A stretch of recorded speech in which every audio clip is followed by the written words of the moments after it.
Video 4 में इससे पहले अपन ने देखो जो रेखीय आवेश था, उस रेखीय आवेश के कारण विद्युत क्षेत्र का मान ज्ञात किया था। और वो जो विद्युत क्षेत्र का मान था कि lambda 2 pi r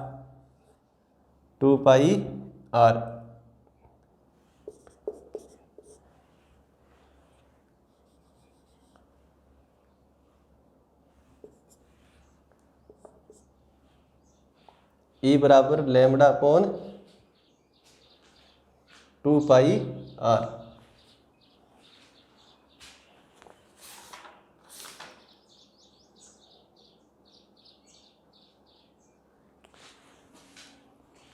epsilon not.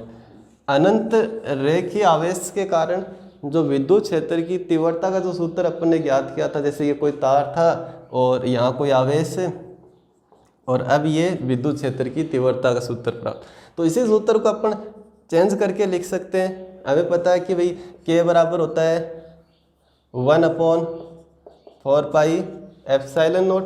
तो यहाँ अगर K में चेंज करें तो 2 पाई एप्सिलॉन नॉट तो है, लेकिन 2 को कितना बनाना है 4, तो ऊपर नीचे 2 से इंटू करेंगे, तो ऊपर नीचे 2 से इंटू करेंगे तो ये ध्यान दो 2 लैम्बडा और ये 2 × 2 4 पाई एप्सिलॉन नॉट। तो ये किसके बराबर हो गया K के बराबर, तो 2K लैम्बडा और क्या बच गया यहाँ पर R, 2K lambda upon R।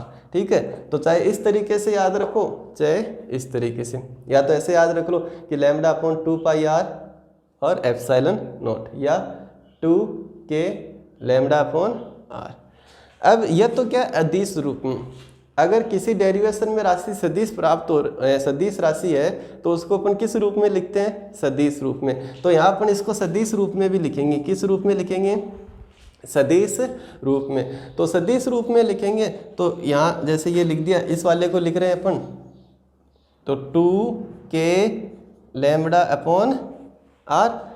तो सदिश रूप, ये तो क्या हो गया परिमाण, यहाँ पर क्या दर्शानी होती है दिशा, तो दिशा किसके द्वारा दर्शाएंगे अपन, यूनिट वेक्टर एकांक सदिश। तो ये हो गया इसका सदिश रूप। अब ये जो सदिश है किसकी दिशा बता रहा है, ये बता रहा है विद्युत क्षेत्र की दिशा, वेक्टर ए की। अब ये जो वेक्टर ए की दिशा अपन ने पहले ज्ञात की थी इस प्रकार से कि इसके 2 पार्ट में, पहले पार्ट में ज्ञात किया था कि ये विद्युत क्षेत्र की दिशा ऐसे होती है, यानी उस आवेश के लंबवत होती है। अगर धनावेश है तो बाहर की ओर और ऋणावेश है तो अंदर की ओर, इस तरीके से। तो इसका मतलब ये जो दिशा है वो किसकी दिशा, विद्युत क्षेत्र की। और उसी को अपन कैसे लिखा है, यूनिट वेक्टर एन। तो ये यूनिट वेक्टर एन, ये यूनिट वेक्टर एन क्या है, ये यूनिट वेक्टर एन यही दिशा है। और ये दिशा किस प्रकार से लिखेंगे, उस आवेश के लंबवत। तो रेखीय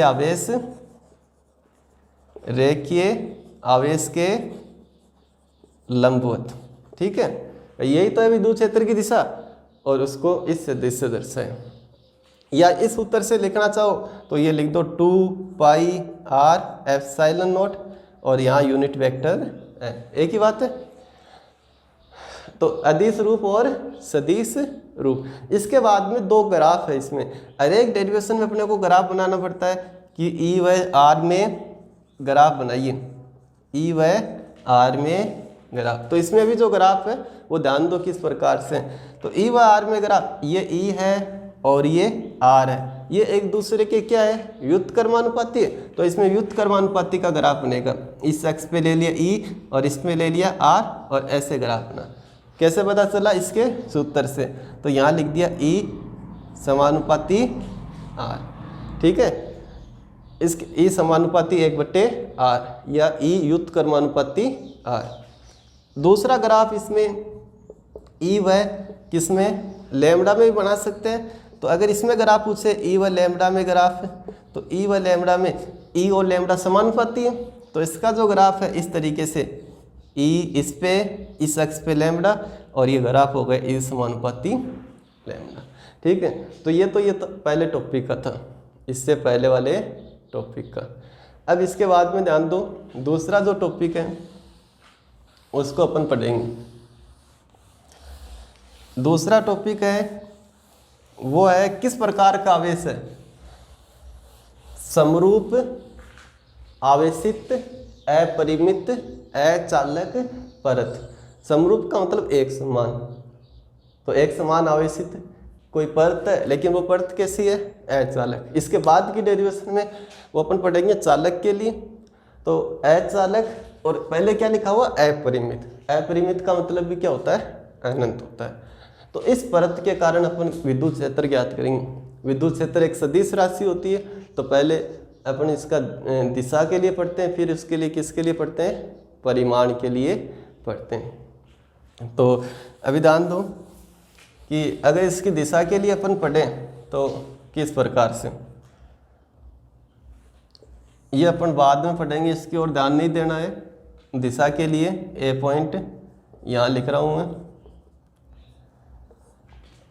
ये वाला टॉपिक है ना, ये इसके बाद में समझेंगे। ये बी नंबर टॉपिक है परिमाण के लिए, ठीक है। तो पहले दिशा के लिए ध्यान दो। ये मान लो कोई परत है, अचालक परत, यह समरूप आवेशित है, एक समान आवेशित है, इस प्रकार से, ठीक है।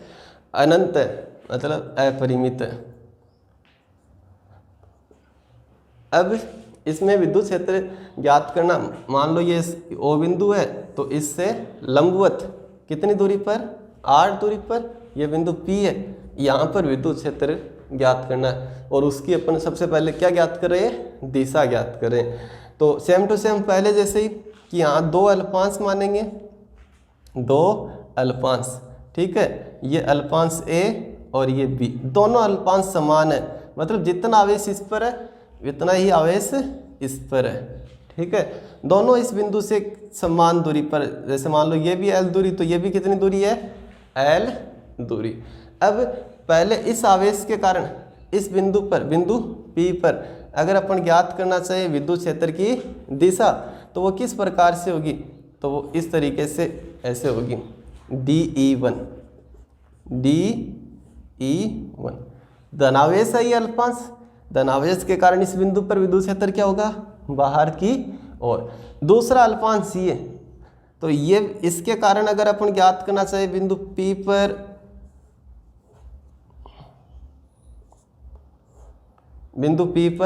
विद्युत क्षेत्र की दिशा, तो वो भी क्या होगी? ऐसे बाहर की ओर होगी, सीधी रेखा होगी ये इस तरीके से।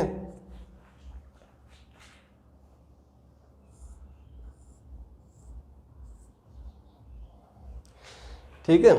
तो दूसरा अल्पांश है, तो विद्युत क्षेत्र की दिशा है वो धनावेश है, ये भी क्या है? धनावेश, बाहर की ओर। अब ये जो दोनों दिशाएं हैं वो न तो समान दिशा में न ही विपरीत दिशा में, तो यहाँ पर इस बिंदु पर क्या कर देंगे? घटक वियोजन। इसके लिए ध्यान दो कि ये लंबाई दोनों त्रिभुजों में समान है, ये R इसमें भी है और इसमें भी उभयनिष्ठ है। अगर अपन ये वाली भुजा ज्ञात करना चाहे तो ये दोनों भुजाएं क्या आएगी? बराबर आएगी पाइथागोरस प्रमेय से, √L² प्लस R², ये वाली, और ये भी √L² प्लस R²। इसका मतलब दोनों त्रिभुज समान। तो अगर ये थीटा कोण, तो ये भी क्या होगा? थीटा कोण ही होगा। ये थीटा, तो ये शीर्षाभिमुख, ये भी क्या बन गया? थीटा।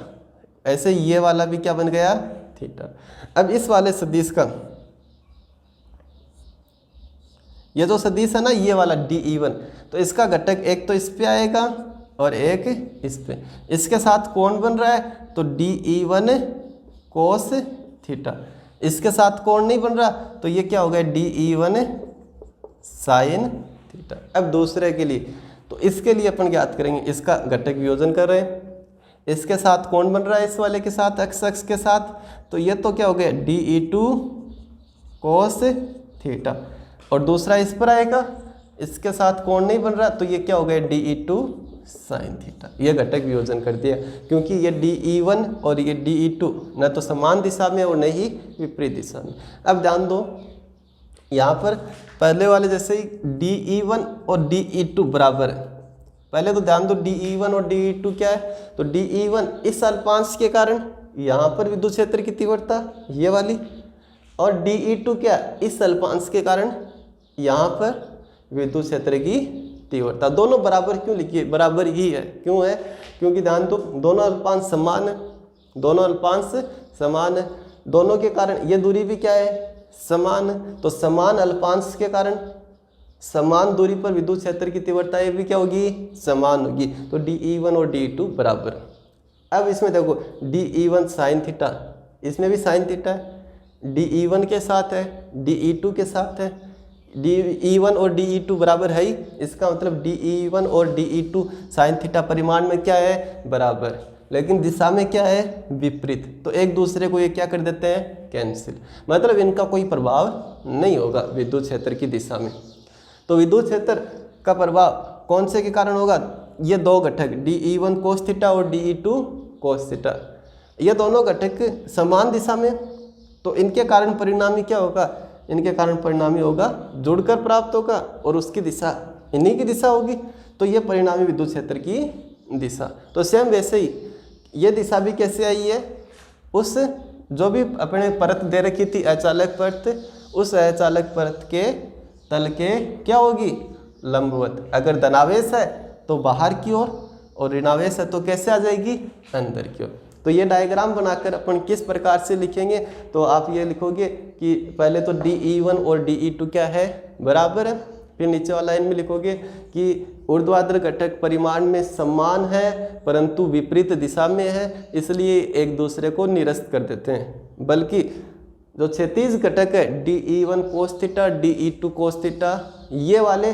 समान दिशा में होने के कारण क्या हो जाते हैं, जुड़ जाते हैं। अतः परिणामी विद्युत क्षेत्र की दिशा इन्हीं की दिशा में प्राप्त होगी, अर्थात इस अचालक परत के लंबवत अगर धनावेश है तो लंबवत बाहर की ओर होगी विद्युत क्षेत्र की दिशा, और अगर ऋणावेश है तो इस परत के लंबवत क्या होगी, अंदर की ओर। तो इतना सा ध्यान रखना है कॉमन सेंस के लिए कि अभी ये जो परत इसके जो विद्युत क्षेत्र की दिशा क्या होती है, लंबवत दिशा में होती है। किस दिशा में होती है, लंबवत दिशा में। तो ये तो है दिशा के लिए, ठीक है। थ्योरी आपको इस नोट्स में मिल जाएगी और ये चित्र ये समझ में आ गया होगा। अब ये तो ए नंबर पॉइंट है दिशा, और अब बी नंबर पॉइंट क्या है, परिमाण के लिए। तो वो जो अपन पहले लिखा हुआ है उसको अपन समझेंगे, ठीक है।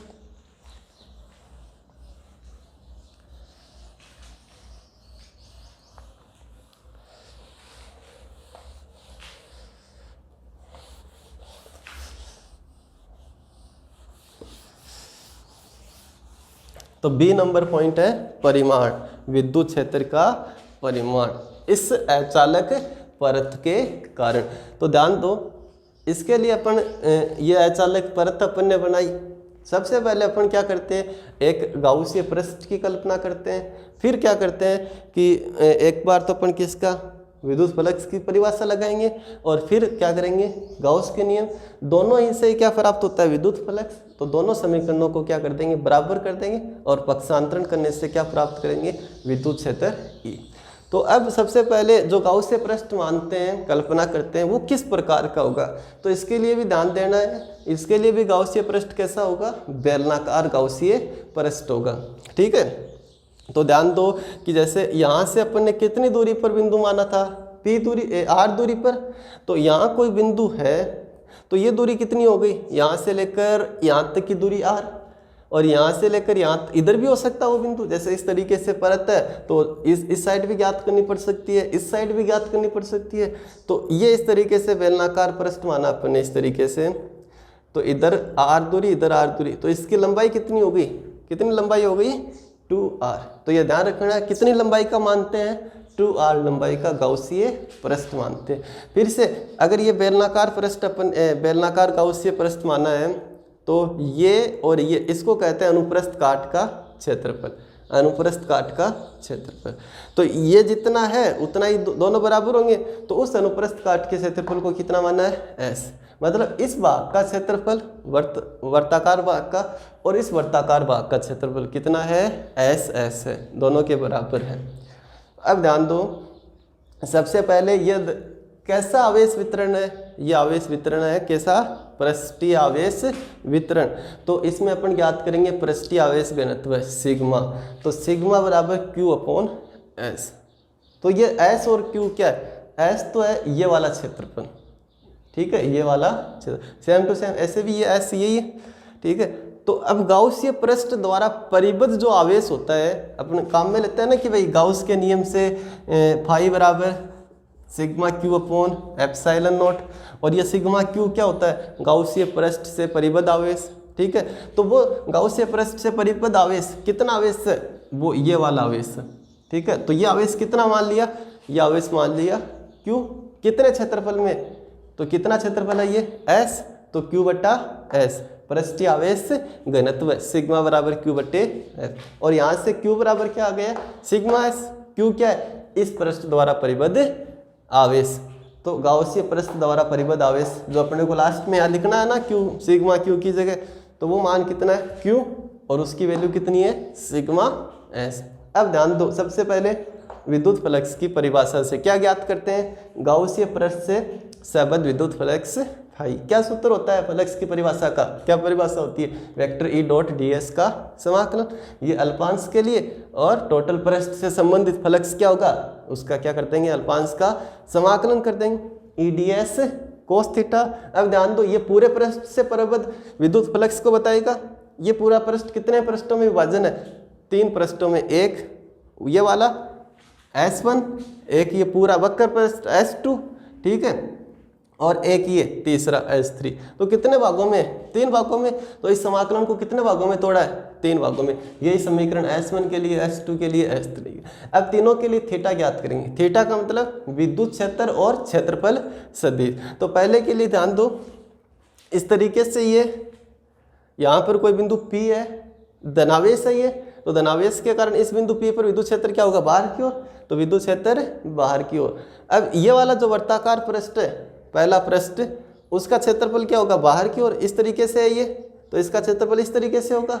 मतलब ये वाला ds की दिशा भी क्या होगी यही, और विद्युत क्षेत्र की दिशा भी क्या होगी यही, और थीटा का मान कितना हो गया 0। ये तो पहले के लिए थीटा का मान 0। अब दूसरे के लिए, वक्र पृष्ठ के लिए, इस बीच वाले के लिए, ठीक है। तो यहाँ जैसे कोई बिंदु है P, ठीक है, कोई बिंदु, तो उस बिंदु पर विद्युत क्षेत्र क्या होगा ऐसे बाहर की ओर, धनावेश है, तो यह तो विद्युत क्षेत्र की दिशा। अब इस पृष्ठ का, इस वाले पृष्ठ का क्षेत्रफल सदिश क्या होगा लंबवत बाहर की ओर, मतलब ऊपर की ओर हो गया, तो इनके बीच कोण कितना हो गया 90 डिग्री। तो दूसरे के लिए कोण कितना हो गया 90 डिग्री। अब तीसरा पृष्ठ यहाँ पर है, यहाँ कोई बिंदु है, तो उसके लिए धनावेश के कारण विद्युत क्षेत्र तो क्या होगा बाहर की ओर, और ये तीसरा पृष्ठ जैसे इस तरीके से, तो सेम ऐसे बाहर की ओर क्षेत्रफल सदिश, तो बाहर की ओर क्षेत्रफल सदिश। तो यहाँ कोण कितना बन गया, यहाँ कोण बन गया 0 डिग्री। तो तीसरे के लिए कोण 0। अब इसके बाद में हमें पता होता है कि कोस 0 और कोस 0 का मान कितना होता है 1, तो ये वाला पद 1 से इंटू होगा EDS, लेकिन कोस 90 का मान कितना होता है 0। तो इसके लिए अपन S2 और S3 दोनों के लिए अगर लिखें, तो S2 के लिए कितना हो गया ये 0, भाई कोस 90 का मान 0, तो इसको अपने को लिखने की जरूरत नहीं है, पूरा पद क्या हो गया 0 हो गया।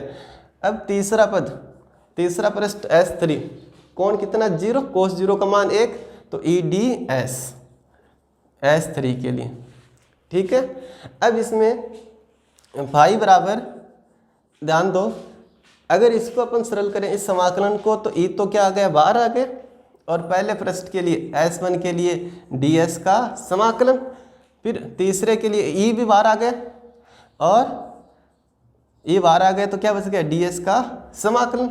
ds क्या अल्प क्षेत्रफल, यानी जो अल्पांश है उसका क्षेत्रफल क्या है ds। तो अब अल्पांश का क्षेत्रफल, अल्पांश क्षेत्रफल का समाकलन क्या हो जाएगा पूरा क्षेत्रफल, तो ds का समाकलन क्या हो गया s, लेकिन कौन से पृष्ठ के लिए 1 के लिए, तो क्या हो गया S1, फिर से प्लस E, और ऐसे ही अल्पांश क्षेत्रफल का समाकलन, पूरा समाकलन आ जाएगा S, कौन से पृष्ठ के लिए तीसरे के लिए, तो कौन सा क्षेत्रफल आएगा तीसरा, तो S1 और S3। अब ध्यान दो S1 और S3 कौन से, S1 ये और ये, मतलब वर्ताकार अनुप्रस्थ काट, ये क्षेत्रफल इसके क्या होगा बराबर होगा। इसका मतलब क्या हो गया कि S1 और S3 दोनों क्या है बराबर है, और शुरू में लिखा है कितना अनुप्रस्थ काट माना S, भाई ये अनुप्रस्थ काट ही होता है, वर्ताकार भाग क्या होता है अनुप्रस्थ काट। तो S1 S3 दोनों वर्ताकार है, जिसको कहते हैं अनुप्रस्थ काट का क्षेत्रफल, और उसका माना है S। तो अब इसमें फाई बराबर ये भी हो गया ई एस और ये भी हो गया ई एस, तो ये हो गया फाई बराबर 2ES, फाई बराबर। तो ये जो विद्युत फ्लक्स है ये तो अपन ने ज्ञात किया किससे, विद्युत फ्लक्स की परिभाषा से। तो इसको अपन समीकरण नंबर अगर लिखें आगे तो ये समीकरण नंबर कितनी हो गई, 2। अब किससे ज्ञात करेंगे विद्युत फ्लक्स, अब ज्ञात करेंगे गाउस के नियम से। तो अब लिखेंगे गाउस के नियम से। तो गाउस के नियम से क्या ज्ञात करें, सेम वही चीज, गाउसीय पृष्ठ से सबद विद्युत फ्लक्स। तो यहां दोबारा अपन अगर लिखें गाउसीय पृष्ठ से सबद विद्युत फ्लक्स, मतलब ये जो बेलनाकार गाउसीय पृष्ठ माना है इससे सबद कितना विद्युत फ्लक्स होगा। तो गाउस के नियम के अनुसार कितना होता है, sigma Q upon epsilon not. Sigma Q क्या होता है, सिग्मा क्यू होता है गाउसीय पृष्ठ द्वारा परिबद्ध कुल आवेश, कुल आवेश सिग्मा क्यू, ठीक है। तो ये जो सिग्मा क्यू गाउसीय पृष्ठ द्वारा परिबद्ध कुल आवेश है, मतलब इसके द्वारा कुल आवेश कितना परिबद्ध किया जा रहा है, कितना माना उसको क्यू, और उसकी वैल्यू क्या है सिग्मा एस, ठीक है। तो वो सिग्मा क्यू का मान है यहाँ पर क्यू, और समीकरण 1 से ये किसके बराबर है, सिग्मा एस के। तो इसको अपन लिख सकते हैं यहाँ समीकरण 1 से, समीकरण 1 से, ठीक है। अब ये वाला जो गाउस का नियम है उससे फ्लक्स कितना आ गया, वो आ गया सिग्मा एस, भाई सिग्मा क्यू की वैल्यू सिग्मा एस बटे एप्सिलॉन नॉट। ये समीकरण 3। समीकरण 3 गाउस के नियम से विद्युत फ्लक्स बताती है। समीकरण 2 विद्युत फ्लक्स की परिभाषा से क्या बताती है, विद्युत फ्लक्स। इसका मतलब दोनों सेम है। तो समीकरण 2 और 3 से, तो समीकरण 2 और समीकरण 3 से दोनों को बराबर करेंगे। तो इस साइड लिखा हुआ 2ES 2 से, और 3 से क्या लिखा हुआ है, 3 से लिखा हुआ है sigma S upon epsilon not. अब E अपने को तो ज्ञात क्या करना है, E, तो E बराबर क्या हो गया, देखो ये 2 और S यहाँ आएंगे, तो सिग्मा अपॉन 2 एप्सिलॉन नॉट, भाई ये 2 यहाँ आ गया, S भी आ गया, तो S से S कैंसिल हो गया, क्या बचा सिग्मा अपॉन 2 एप्सिलॉन नॉट, ठीक है। ये वाली समीकरण अपने पास प्राप्त हुई है। अचालक परत के कारण विद्युत क्षेत्र, ये कैसी राशि है, सदिश राशि, और उसकी दिशा दर्शाएंगे, मतलब सदिश रूप में दर्शाएंगे इसको। तो यहाँ लिखेंगे सदिश रूप में। तो सदिश रूप में देखो ये वेक्टर E बराबर सिग्मा अपॉन 2 एप्सिलॉन नॉट। अब सदिश, यह तो परिमाण है, दिशा दर्शाने के लिए क्या काम में लेंगे, एकांक सदिश, और वो एकांक सदिश किसकी दिशा दर्शाएगा, वेक्टर E की। तो आपको ये बताना है कि ये जो कहाँ किस तरीके से होगा, ये यूनिट वेक्टर है ना, इस तरीके से होना चाहिए ताकि किसकी दिशा बताए, वेक्टर E की। और वेक्टर E की दिशा आपने थोड़ी देर पहले ज्ञात किया है कि इस तल के क्या होता है, लंबवत होता है। जो परत होती है ना अचालक परत, उसके लंबवत होता है, धनावेश है तो बाहर की ओर, ऋणावेश है तो अंदर की ओर, ठीक है। मतलब इस तल परत के लंबवत। तो यहाँ ये किसकी दिशा है, इसी की दिशा है, तो यहाँ लिख देंगे परत के लंबवत। भाई इसकी दिशा परत के लंबवत है ना, तो परत के लंबवत दिशा में क्या है, ये इकाई सदिश या एकांक सदिश, एक ही बात है।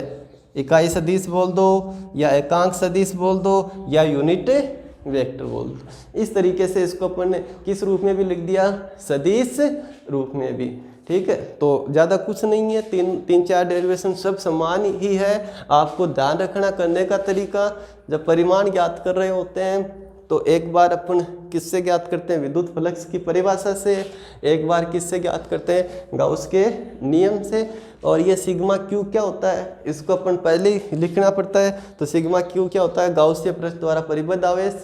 तो कैसे ज्ञात करेंगे इसको, घनत्व ज्ञात करेंगे। तो वो जो पृष्ठीय आवेश घनत्व है या आयतन आवेश घनत्व है या रेखिक आवेश घनत्व है, उसके पदों में अपन इस क्यू को लिखेंगे, ठीक है। ये भी विद्युत फ्लक्स बताता है परिभाषा से भी, और गाउस के नियम से भी ये समीकरण क्या बताती है, विद्युत फ्लक्स दोनों को इक्वल करेंगे, पक्षांतरण करेंगे, किसकी वैल्यू आ जाएगी, ई की अदिश रूप में प्राप्त होगा, फिर सदिश रूप में, तो सदिश रूप में साथ में क्या दर्शाएंगे, एकांक सदिश, वो इसकी क्या दर्शाएगा, इसकी दिशा को दर्शाएगा, इसकी दिशा अपने पहले ही दर्शाई हुई है, ठीक है। तो उसकी दिशा कैसे आई है, इसकी दिशा लंबवत आई है, तो ये लंबवत दिशा में क्या है, इकाई सदिश। इस तरीके से ये तो है अचालक परत के कारण विद्युत क्षेत्र। और उसके बाद में हर एक डेरिवेशन में अपन सदिश रूप लिखने के बाद में ग्राफ है वो भी पढ़ते हैं, ठीक है, दूरी के साथ ग्राफ। तो यहाँ भी इस ग्राफ को अपन पढ़ेंगे। तो इसके स्क्रीनशॉट लेने के बाद में अपन आगे बढ़ेंगे। अब है ग्राफ।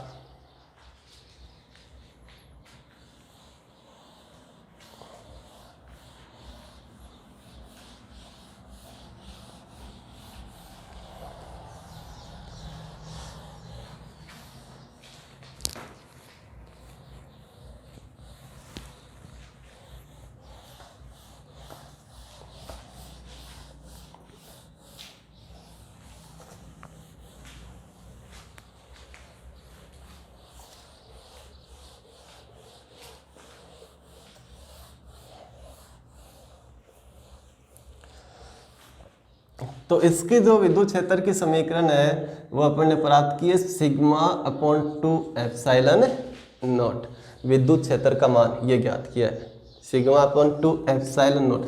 तो अब अगर इसमें ग्राफ अगर पूछा जाए कि भाई ग्राफ बनाओ किसमें, ई व आर में, ई व आर में, तो यहाँ ध्यान दो ये जो ई है इसका जो समीकरण है उसमें आर है ही नहीं, इसका मतलब ये ई आर पर निर्भर नहीं होता, ई आर पर निर्भर नहीं होता, ठीक है।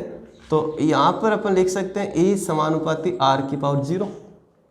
आर की पावर 0 का मान कितना, 1, मतलब ये आर पर निर्भर नहीं करता। यहाँ से आप क्या लिख सकते हो, ई आर पर निर्भर नहीं करता है, ठीक है। मतलब ये हो गया जैसे ये अचालक प्लेट और यहाँ से आर दूरी पर, अब ये आर दूरी जैसे आपने 2 ली, यहाँ फिर आर ये दूरी ली 4, अब की बार ये दूरी ली कितनी, 6। तो इस बिंदु पर भी उतनी विद्युत क्षेत्र आएगा, इस बिंदु पर भी उतना ही विद्युत क्षेत्र आएगा, इस बिंदु पर भी उतना ही विद्युत क्षेत्र आएगा। क्यों, क्योंकि यहाँ इस समीकरण में तो आर है ही नहीं, तो मान चेंज नहीं होगा। जितना इस पर होगा विद्युत क्षेत्र उतना ही इस पर होगा, उतना ही इस पर होगा, मतलब दूरी पर ये निर्भर नहीं करता। जैसे मान लो इस पर विद्युत क्षेत्र है 10, तो इस पर भी कितना विद्युत क्षेत्र आएगा, 10, और इस बिंदु पर भी विद्युत क्षेत्र कितना आएगा, 10। अगर आपको यहाँ से ग्राफ बनाना पड़े तो ये विद्युत क्षेत्र ले लिया, ये दूरी ले ली, दूरी कितनी है 2, फिर कितनी है 4, फिर कितनी है 6। अब विद्युत क्षेत्र का मान यहाँ जैसे 0 है और यहाँ कितना है 10, ठीक है। अब आपको ये 2 पर भी मान कितना है 10, 4 पर भी कितना है 10, 6 पर भी कितना है 10। तो इस प्रकार से ये रेखा कैसे आ गई, एक सरल रेखा आ गई। और इसका मतलब ऐसी रेखा का मतलब क्या है कि इस दूरी पर भी विद्युत क्षेत्र वही है, इस दूरी पर भी विद्युत क्षेत्र वही है, इस दूरी पर भी विद्युत क्षेत्र वही है।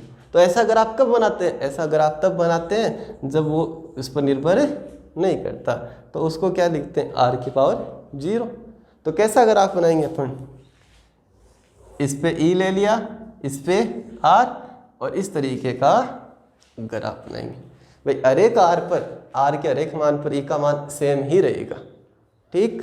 ये तो है ई और आर में ग्राफ। इसके बाद में दूसरा ग्राफ जो अपने आवेश घनत्व क्या है, सिग्मा। तो और अपने बना सकते हैं कि ई व किस में ग्राफ, सिग्मा में ग्राफ। तो अब ध्यान दो, यहाँ से आपको पता चल रहा है ई समानुपाती क्या है, सिग्मा। तो एक अक्ष पे ले लिया ई और एक अक्ष पे क्या ले लिया, सिग्मा। समानुपाती का ग्राफ ऐसी सरल रेखा होती है, तो ये ई समानुपाती क्या है, सिग्मा। आए समझ में ये। तो ये दूसरा पॉइंट है अपना, अचालक परत कैसी, समरूप, आवेशित और अपरिमित। अपरिमित का मतलब काफ़ी जो है विस्तार की।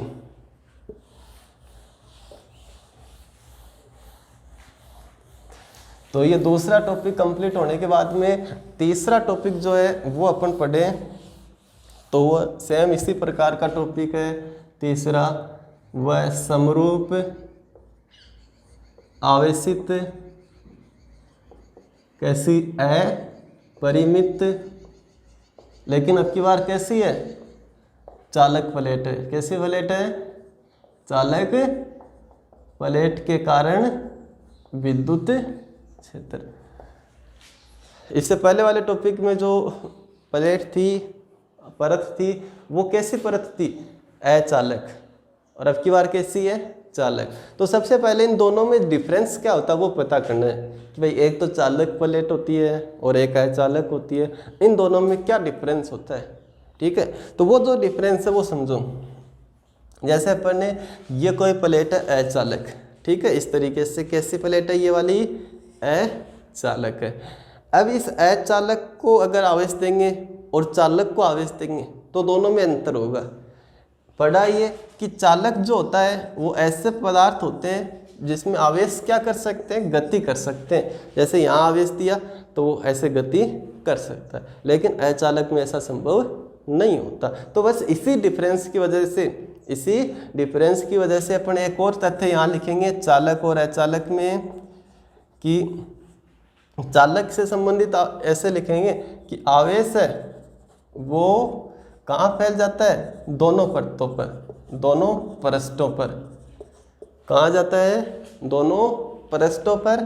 किस प्रकार से, समान रूप से वितरित हो जाता है, समान रूप से वितरित हो जाता है। और अचालक में आवेश वहीं व्यवस्थित हो जाता है, वहीं एक समान रूप से व्यवस्थित हो जाता है जहाँ आवेश दिया जाता है, जहाँ आवेश दिया जाता है वहीं का वहीं, किस में, चालक में और अचालक में।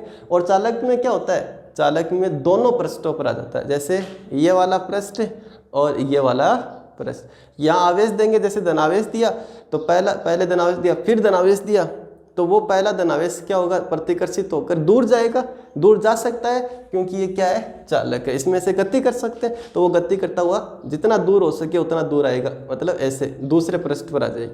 फिर से और आवेश देंगे तो इससे पहला वाला आवेश क्या होगा, प्रतिकर्षित होकर ऐसे गति करते हुए दूसरे पृष्ठ पर आ जाएगा।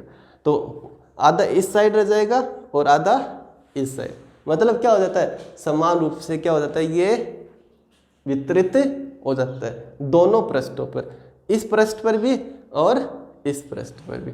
लेकिन अचालक में ऐसे गति नहीं कर सकता, तो जहाँ दिया जाता है यानी इस पृष्ठ पर दिया जाता है तो इस पृष्ठ पर ही क्या हो जाता है, वितरित हो जाता है। ठीक है, ये इसमें क्या है, अंतर।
तो इसके अपन जो डायग्राम है उसको इस तरीके से अपन बनाएंगे कि कुछ ऐसा अपने को लगे कि आगे वाला पृष्ठ वो भी अपने को दिखे और इसके पीछे वाला पृष्ठ वो भी अपने को दिखे। जैसे ये वाला है ना, ये तो मान लो एक साइड वाला पृष्ठ है और ये दूसरी साइड वाला पृष्ठ है। क्यों?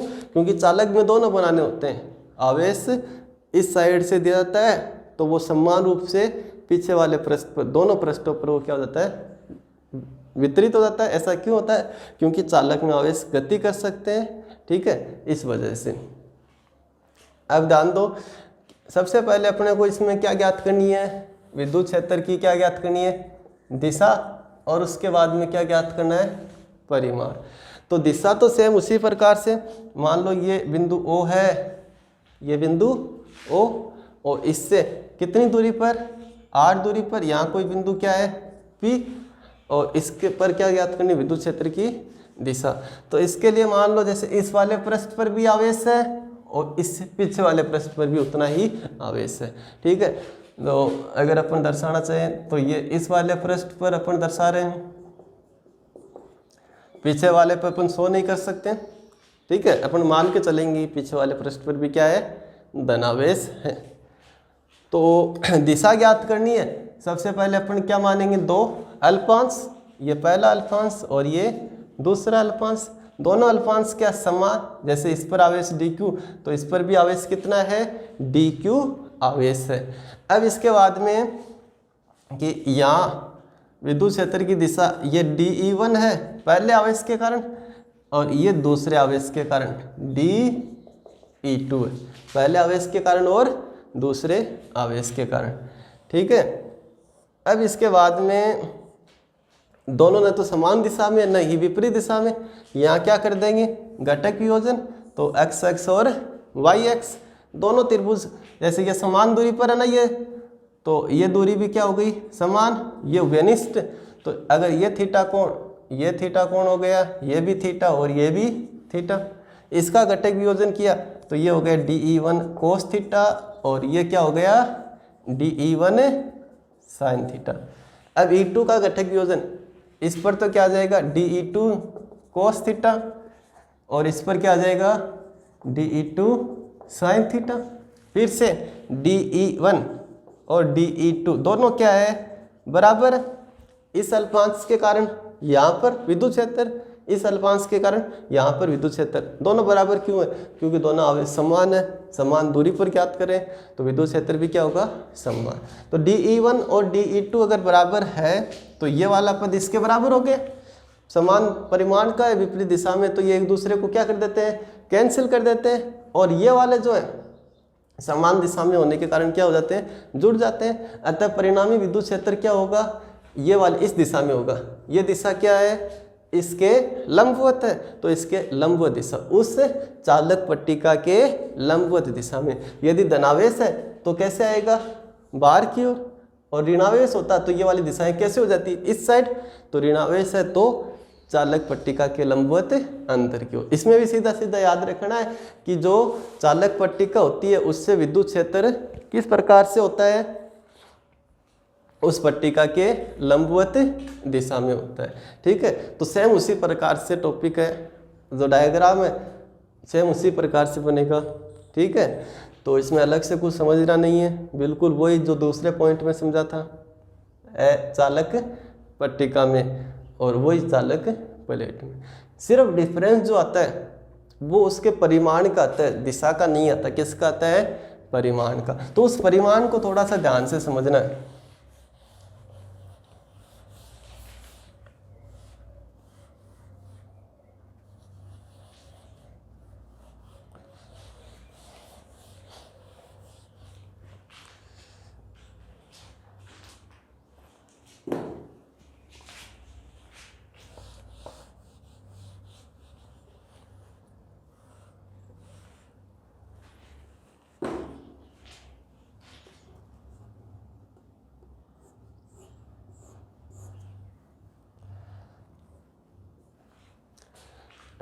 जैसे ये कोई चालक प्लेट है और अब इसका क्या ज्ञात करें अपन, विद्युत क्षेत्र का परिमाण ज्ञात करें।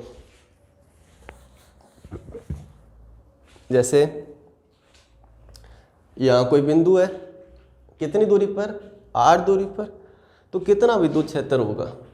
तो इसके लिए अपन इस तरीके से अगर पृष्ठ की कल्पना करें, गाउसीय पृष्ठ की, तो जो बिंदु P है वो इसके कहाँ स्थित होगा, इसके वर्तीय फलक पर स्थित होगा। कहाँ स्थित होगा, वर्तीय फलक। जैसे अपन रेखीय आवेश की बात करें तो इस तरीके से बेलनाकार गाउसीय पृष्ठ मानते हैं, लेकिन जो बिंदु होता है वो कहाँ स्थित होता है, वक्र पृष्ठ पर। और इनमें कहाँ स्थित होता है, प्लेट वाले में, इस गाउसीय पृष्ठ के वर्तीय भाग पर या अनुप्रस्थ काट वाले भाग पर, इस वाले भाग पर। ठीक है, जैसे ये हो सकता है यहाँ यहाँ यहाँ, ठीक है। कितनी दूरी मानते हैं उसको, r। तो ये यहाँ से लेकर यहाँ तक कितनी दूरी हो गई, कितनी दूरी हो गई, r। अब इसमें इस साइड नहीं मानेंगे, ठीक है।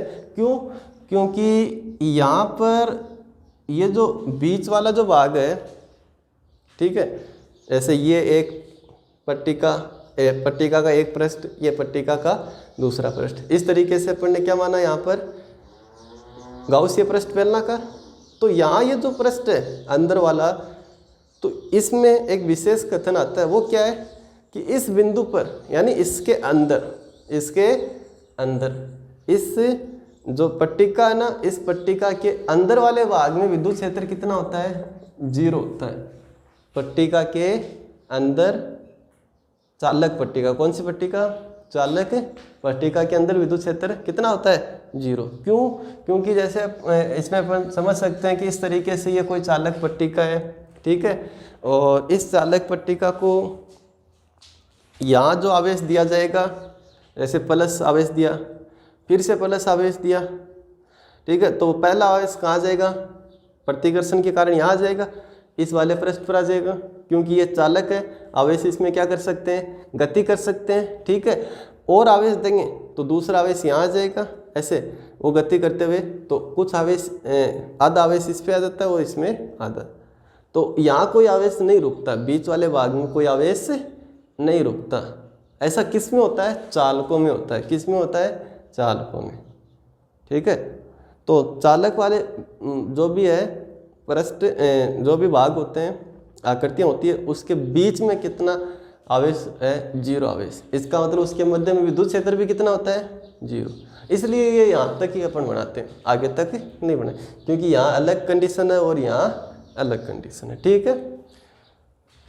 तो इसमें ध्यान रखना है आपको कि अगर यही है चालक के लिए करते तो कितनी लंबाई का मानते, 2r, और चालक के लिए कितनी लंबाई का मानेंगे, r लंबाई का, ठीक है। ये वाला भाग दोनों बराबर है क्षेत्रफल का, इसको क्या बोलते हैं, अनुप्रस्थ काट। तो इसका अनुप्रस्थ काट क्षेत्रफल कितना मान लिया, अनुप्रस्थ काट क्षेत्रफल मान लिया कितना, s। कितना मान लिया इसको, s। अब इसके बाद में कैसा आवेश वितरण है, पृष्ठीय। तो इसमें क्या मानेंगे, पृष्ठीय आवेश घनत्व। पृष्ठीय आवेश घनत्व किससे दर्शाते हैं, सिग्मा से। तो अब ध्यान दो, ये जो गाउसीय पृष्ठ अपन ने माना है, ठीक है, उसका ये वाला क्षेत्रफल कितना, s। तो इस गाउसीय पृष्ठ में कितना आवेश आएगा, इसके द्वारा कितना आवेश परिबद्ध होगा, तो कितना आवेश परिबद्ध होगा, कितना होगा, ये वाला, ठीक है। ये वाले का मतलब कितने क्षेत्रफल में, s क्षेत्रफल में। तो यहाँ पर लिख सकते हैं कि s क्षेत्रफल में कितना आवेश मान लिया, कितना आवेश मान लिया, q। तो ये q अपने आप क्या हो गया, ये q अपने आप हो गया, ये हो गया गाउसीय पृष्ठ द्वारा परिबद्ध कुल आवेश, परिबद्ध कुल आवेश कितना है, गाउसीय पृष्ठ द्वारा परिबद्ध कुल आवेश इसके अनुसार कितना है, q।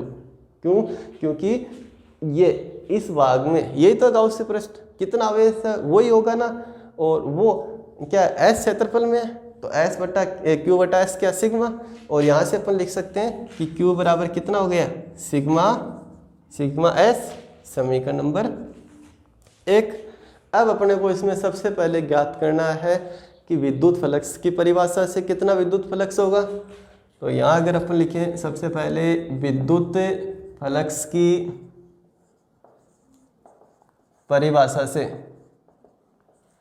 विद्युत फ्लक्स की परिभाषा से क्या ज्ञात करना चाहेंगे अपन? गाउसीय पृष्ठ, गाउसीय पृष्ठ से संबद्ध विद्युत फ्लक्स, संबद्ध विद्युत फ्लक्स। तो फ्लक्स की परिभाषा से क्या आएगा? समाकलन vector E dot D S, और इसको अपन क्या लिखते हैं? E D S cos theta लिखते हैं इसको। ठीक है, अब ध्यान दो, ये वाला क्षेत्रफल मतलब ये वाला जो पृष्ठ है गाउसीय पृष्ठ, कितने भागों में? एक ये, दो और तीन। एक तो ये वृत्ताकार, एक ये वृत्ताकार और एक वक्र पृष्ठ। ठीक है, ये तीनों, तो इन तीनों के लिए अपन अलग अलग इसको सरल करेंगे। तो ये अपन यहाँ लिख रहे हैं कि फाई बराबर पहले किसके लिए? E D S cos theta S1 के लिए, फिर किसके लिए? E D S cos theta S2 के लिए, और फिर किसके लिए? E D S cos theta किसके लिए? S3 के लिए। अब ये जो थीटा के मान है ना, ये तीनों के लिए ज्ञात करने, तीनों के लिए ये थीटा के मान ज्ञात करने। तो सबसे पहले ध्यान दो, ये थीटा के मान, जैसे इसको अपन पहला मान लेते हैं S1, S2